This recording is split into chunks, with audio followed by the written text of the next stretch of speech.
السلام علیکم ورحمۃ اللہ وبرکاتہ نحمدہ ونصلی علی رسولہ الکریم اما بعد۔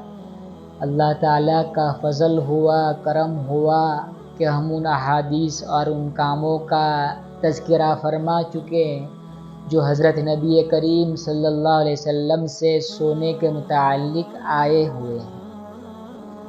الحمدللہ انشاءاللہ آج ہم ان احادیث کا، ان کاموں کا، ان اذکار کا تذکرہ کریں گے جو نبی اکرم صلی اللہ علیہ وسلم سے اٹھنے کے متعلق وارد ہوئے۔ نبی اکرم صلی اللہ علیہ وسلم فرماتے ہیں جب آدمی سو جاتا ہے تو شیطان اس کی پیشانی پر 3 گرہیں لگاتا ہے اور کہتا رہتا ہے سو جا، رات بہت لمبی ہے، سو جا، رات بہت لمبی ہے۔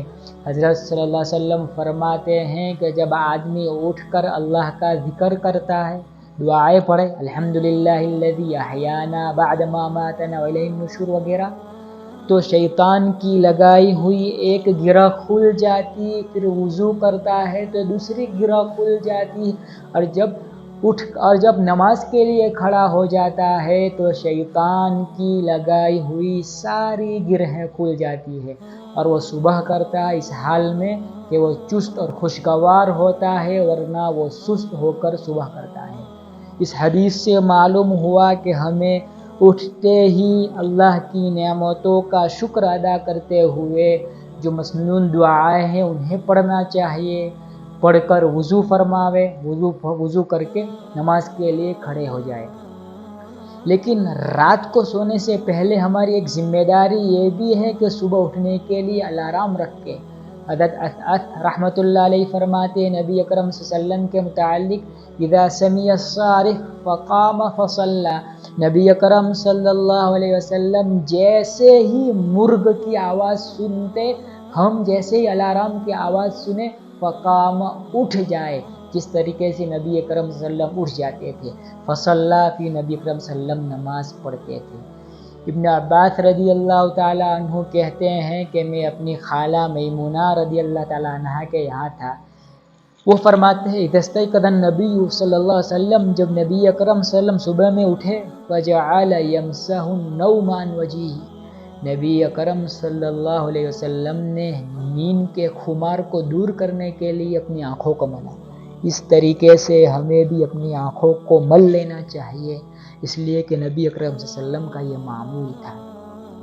پھر ہمیں منقول اور مقبول جو دعائیں وارد ہوئی ہے وہ پڑھنی چاہیے۔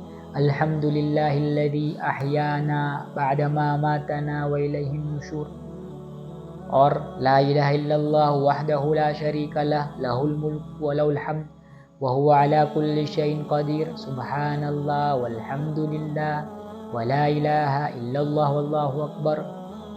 اور بھی احادیث میں دعائیں وارد ہوئی ہیں،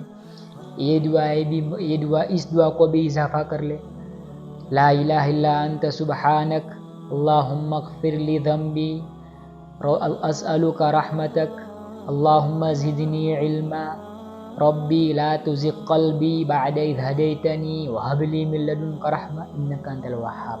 ابن عباس رضی اللہ تعالیٰ عنہ فرماتے ہیں کہ آپ صلی اللہ علیہ وسلم اٹھ کر نیند کا خمار دور فرماتے، دعا وارد ہوئی وہ پڑھتے۔ اس کے بعد ابن عباس رضی اللہ تعالیٰ عنہ کہتے ہیں کہ حضرت صلی اللہ علیہ وسلم سورہ آل عمران کا آخری رکوع کی تلاوت فرماتے۔ علماء نے لکھا، کتابوں میں یہاں تک آیا ہوا ہے نبی اکرم صلی اللہ علیہ وسلم اگر رات میں کئی مرتبہ اٹھتے تو جتنی مرتبہ نبی اکرم صلی اللہ علیہ وسلم اٹھتے تھے تو سورہ آل عمران کے آخری رکوع کی تلاوت کرتے۔ ہمیں چاہیے کہ نبی اکرم صلی اللہ علیہ وسلم کی پیروی کرنے کی نیت سے سورہ آل عمران کے آخری رکوع کو یاد کر لینا چاہیے تاکہ تلاوت کرنے میں آسانی ہو جائے۔ اب اٹھتے ہی آپ کا عمل کیا تھا؟ ابن عمر رضی اللہ تعالیٰ عنہ کہتے ہیں اذا استيقظ النبی صلی اللہ علیہ وسلم، نبی اکرم صلی اللہ علیہ وسلم جیسے ہی اٹھتے، بدأ بالسواک، نبی اکرم صلی اللہ علیہ وسلم مسواک سے ابتدا کرتے۔ ابن عمر رضی اللہ عنہ کی ایک اور روایت جس کا تذکرہ ہم اگلی نشستوں میں کر چکے. حضرت صلی اللہ علیہ وسلم کے متعلق فرماتے لا يتعار من اللیل ساعتا الا اجر السواک علی فیہ. نبی اکرم صلی اللہ علیہ وسلم کی جب بھی آنکھ کھلتی حضرت صلی اللہ علیہ وسلم منہ میں مسواک پھیر لیتے. اس سنت پر اگر ہمیں عمل کرنا ہے تو ہمیں مسواک کو تکیہ یا سرہانے کے پاس رکھنا پڑے گا. اور ایک دن نہیں جائے، ایک دن، 2 دن، 3-4 دن کے بعد انشاءاللہ یہ بہت آسان سنت ہے، مسواک لیا اور پھیر لیا اور واپس رکھ دیا. اللہ تعالیٰ اس سنت کو بھی زندہ کرنے کی ہمیں توفیق عطا فرمائے. نبی اکرم صلی اللہ علیہ وسلم فرماتے اذا استيقظ احدكم من نومه، جب تم میں سے کوئی اپنی نیند سے اٹھے فلا يغمس يده في الاناء، تو تمہیں چاہیے کہ اپنے ہاتھ کو برتن میں نہ ڈالے. حتی یغسل ثلاثا، یہاں تک کہ 3 مرتبہ ہاتھ کو دھو لے. آپ صلی اللہ علیہ وسلم نے وجہ بھی بتائی فإنه لا يدري أين باتت يده، اس لیے کہ تمہیں معلوم نہیں کہ تمہارے ہاتھوں نے رات کہاں گزاری ہے. اگر ہاتھ کہیں گندی چیزوں پہ پہنچا، کسی ناپاکی کو لے کر اٹھا اور ناپاکی کو برتن میں ڈال دیا، پورا پانی ناپاک ہو گیا. اب جب پانی ہی ناپاک ہو گیا تو ناپاک پانی سے ہم کیسے پاک ہو سکتے ہیں؟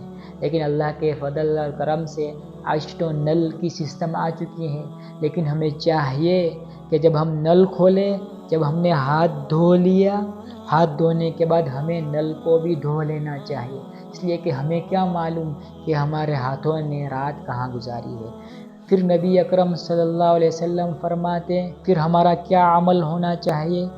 حضرت فرماتے اذا استيقظ احدكم من نومه، جب تم میں سے کوئی شخص نیند سے اٹھے فتوضأ، چاہیے کہ وضو کرے.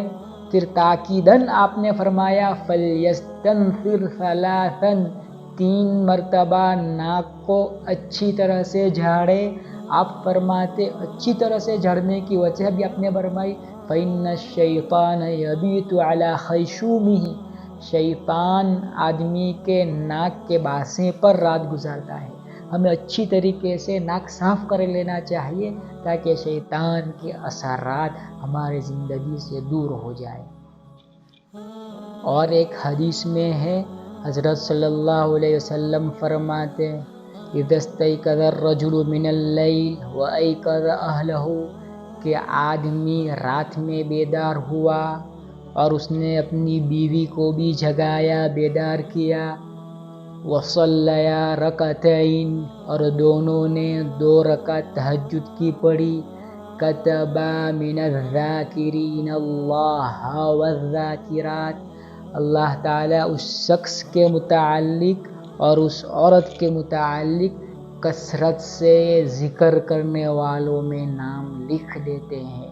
ان کا نام ان حضرات کی لسٹ میں آ جاتا ہے جن کا نام کثرت سے ذکر کرنے والوں میں وارد ہوا ہے. اللہ تعالیٰ سے دعا ہے اللہ تعالیٰ مجھے بھی آپ کو بھی عمل کی توفیق عطا فرمائے اور دوسروں تک پہنچانے کی توفیق عطا فرمائے.